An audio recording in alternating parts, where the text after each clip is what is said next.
장은 꼬르륵 소리 이외에도 다양한 방법으로 신호를 보냅니다. 장 기능의 상태가 어떠한지를 알리는 역할인데요. 이 역할은 주로 장 기능을 대변하는 장내 미생물들이 담당하게 됩니다. 그럼 장의 기능이 떨어질 때 장내 미생물들이 우리에게 전하는 대표적인 알람 소리를 알아보겠습니다. 첫째, 소화입니다. 소화 기능에 장애가 있는 경우 복통, 복부 풍만, 설사, 변비 등이 생깁니다.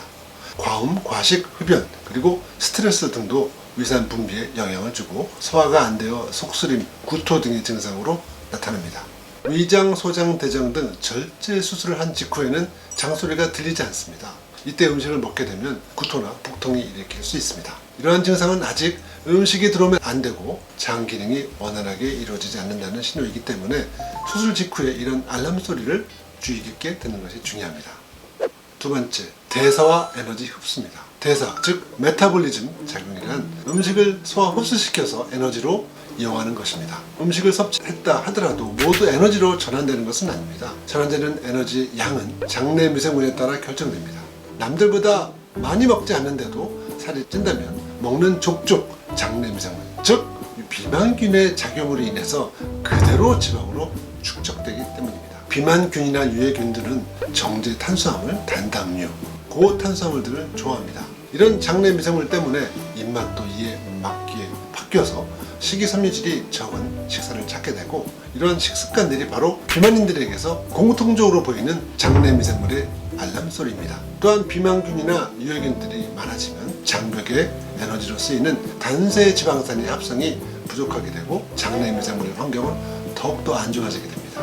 이로 말미암아 만성염증을 유발하게 되는데 만성염증이 지속되면 결국 과민성 장질환, 면역질환, 각종 암이 발생하게 되고 이때 장내 만성염증이 내는 알람 소리라는 것을 반드시 기억해야 됩니다.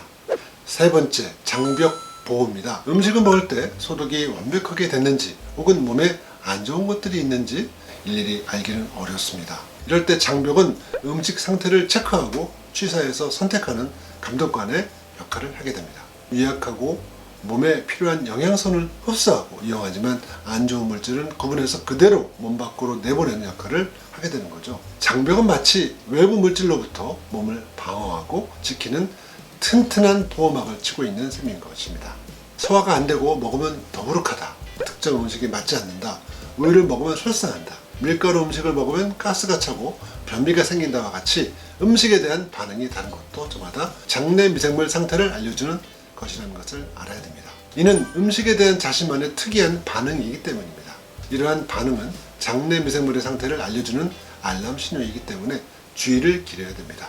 네 번째, 해독 기능입니다. 장은 제2의 간이라고 할 정도로 해독하는 중요한 기능을 갖고 있습니다. 일단 과음을 하게 되면 술 냄새가 많이 나게 됩니다.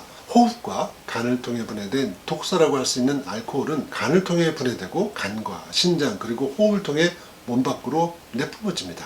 이것은 하나의 해독 작용이라고 할 수가 있죠. 장에 안 좋은 음식이 들어오면 장벽을 넘지 못하고 몸 밖으로 설사의 형태로 배출되게 됩니다.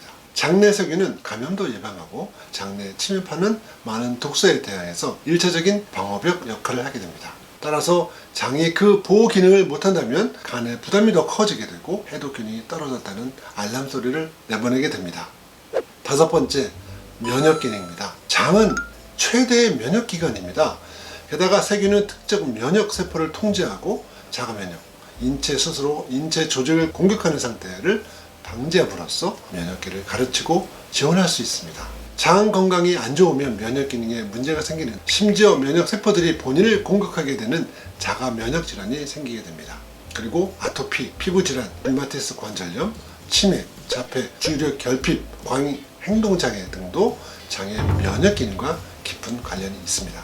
그런데 중요한 점은요, 하버드 대학교 알레시오 파스타노 박사는 2014년도 미생물학회 강연에서 발표를 했습니다. 장내 세균으로부터 신호를 받는 면역세포는 인체의 첫 번째 응답자라고 말했습니다. 즉 어떤 음식을 먹는지에 따라서 장내 미생물도 반응하고 변한다는 거죠.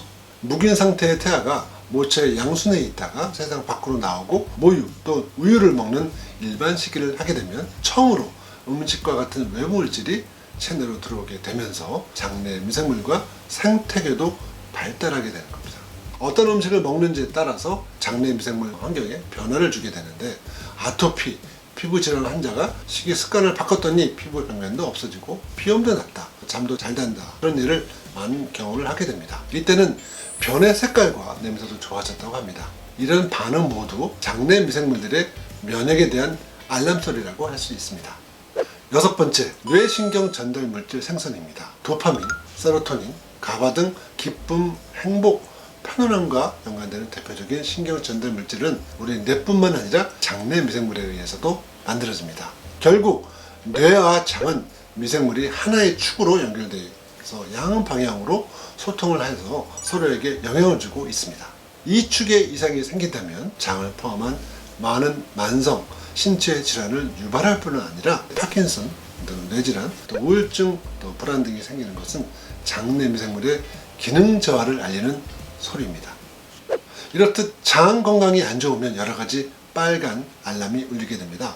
이를 무시하거나 가벼이 여기면 결국 질병으로 이어지게 되는 거죠. 따라서 건강을 좋게 유지하는 방법이 바로 장에서 나오는 알람 소리에 귀를 기울이는 겁니다. 오늘 좀 내용 좀 어떠셨나요? 실천하는 외과 의사 이홍창과 함께하면 우리 모두 좋아집니다. 위비양